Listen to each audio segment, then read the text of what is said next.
Bu Regina dan semua yang hadir. Em, ya, kita pagi ini kembali kepada hari kelima. Hari kelima ya. Hari ini hari kelima ya. Oke, novena 30 hari untuk sahabat-sahabat kita, jiwa-jiwa di api pencucian. Hari ini temanya adalah siksaan di api penyucian, api pemurnian. Tradisi gereja yang panjang memberitahu kita bahwa jiwa tidak dapat diterima ke dalam kerajaan kemuliaan yang kekal sebelum mereka dimurnikan oleh api. Itu bukanlah api neraka yang tidak akan pernah mati, tetapi api yang kerasnya akan terasa di api penyucian. Demikian penegasan semua doktor gereja. Santo Agustinus dan Santo Thomas menyebutnya siksaan oleh api. Kata itu saja sudah menakutkan, tenggelam sepenuhnya dalam nyala api yang menusuk, siksaan yang kejam. Api material hanya bekerja pada tubuh dan betapa mengerikan efeknya. Siapa yang bisa memegang bara api di tangannya hanya selama 1 menit?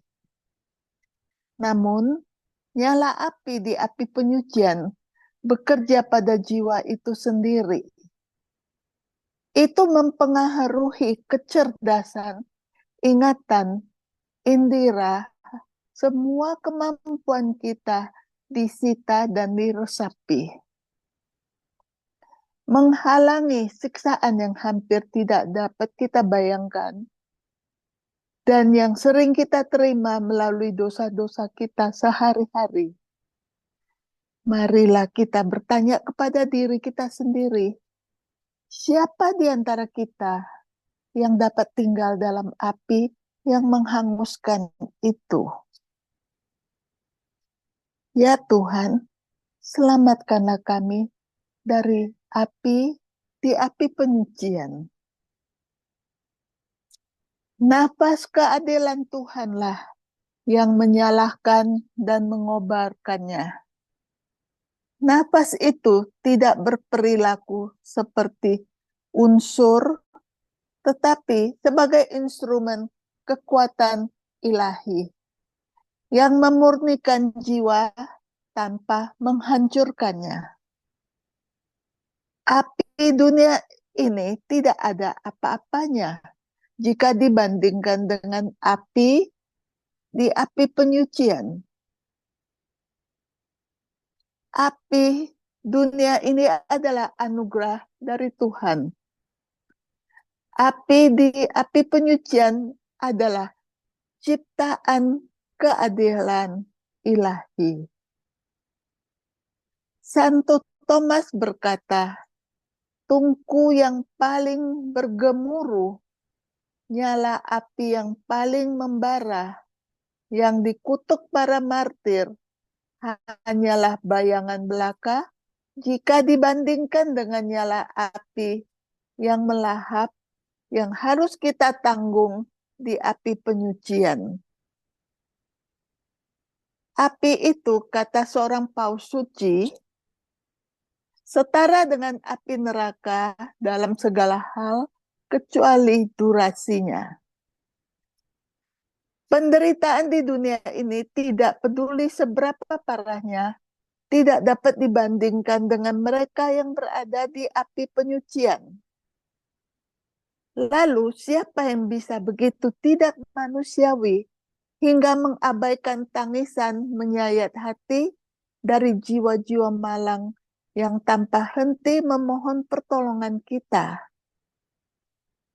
Jika Anda berada di tempat mereka dan seluruh dunia memiliki sedikit belas kasihan untuk Anda, seperti yang Anda miliki untuk mereka, Bagaimana dengan Anda akan mendefinisikan kekejaman seperti itu?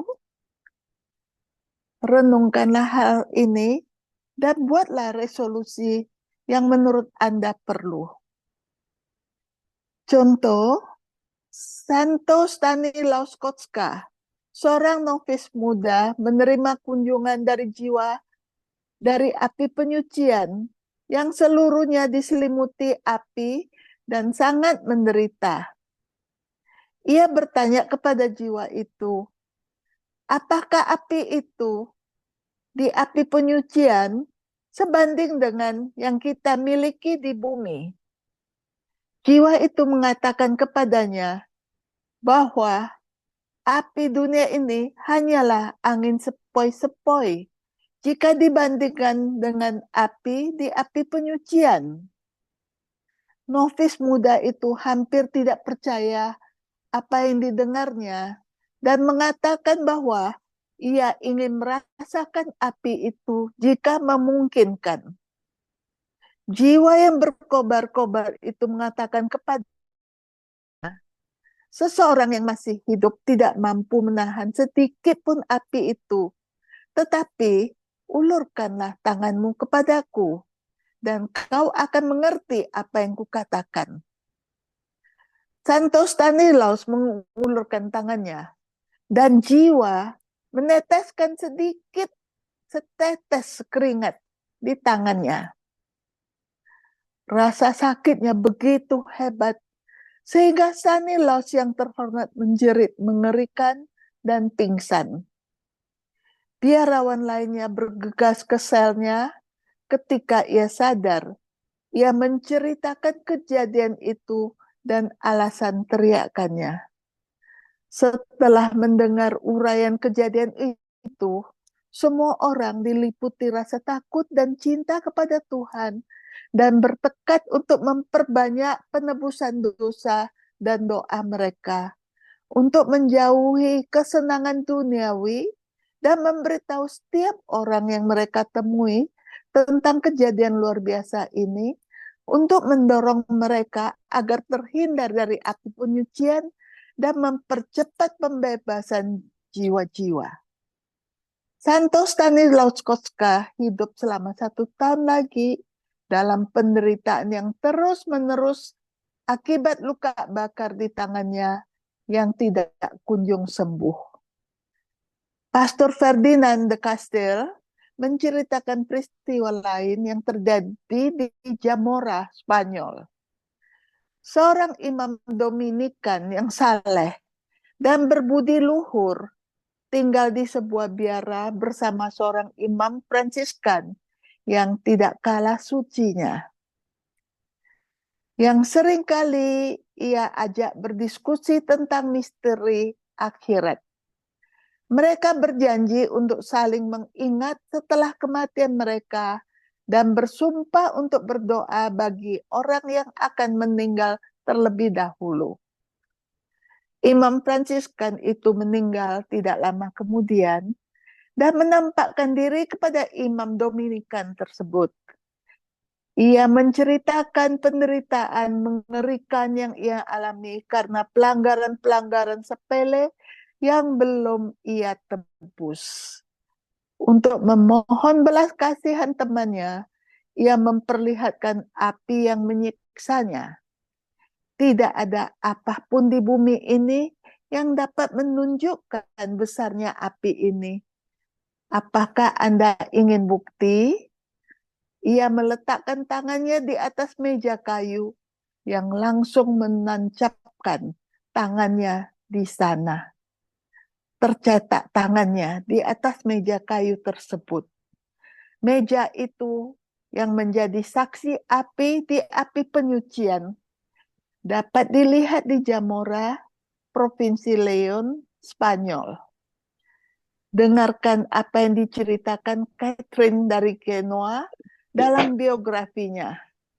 Dari cinta ilahi itu, saya melihat sinar api membakar jiwa dengan begitu sempurna, begitu ganas, sehingga tampaknya mampu memusnahkan tidak hanya tubuh, tetapi juga jiwa itu sendiri. Api itu memiliki tujuan ganda, pemurnian dan pemusnahan. Begitulah efek api pada benda-benda material. Perbedaannya adalah bahwa jiwa tidak dapat memusnahkan dirinya sendiri dalam Tuhan, tetapi hanya dalam keberadaannya sendiri. Semakin ia memurnikan dirinya sendiri, semakin ia memusnahkan dirinya sendiri, dan dengan demikian menjadi benar-benar murni dalam Tuhan. Emas yang dimurnikan hingga 24 karat tidak dapat lagi membakar dirinya sendiri. Tidak peduli api apa yang dikenakan padanya.